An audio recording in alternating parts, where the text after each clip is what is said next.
motion graphics back, Suzuki. Riders, again, I do apologize for not being able to give rider interviews for all the effort the riders put forth. Unfortunately, we had some technical difficulties with the system, unable to reach the podium. But you can rest assured the rest of the series they will be doing that. So please forgive me, because I do love interviewing each rider and trying to get what they got out of their mind so the fans can hear it for themselves. Back to the race in action. Still leading the way.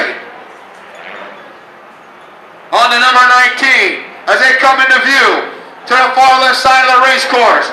It's Franklin, Noguera out front, followed up by the number 3 of Luke Newman.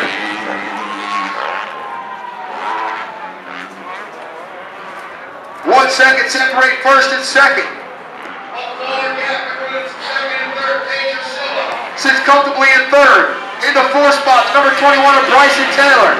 The fifth spot, the in-motion graphics rider Joey Keel. I tell you, Joey Keel on a much smaller bike, but still out there trying to battle. And your leader goes down. Franklin Noguera goes down. And here comes Luke Newman. Franklin back under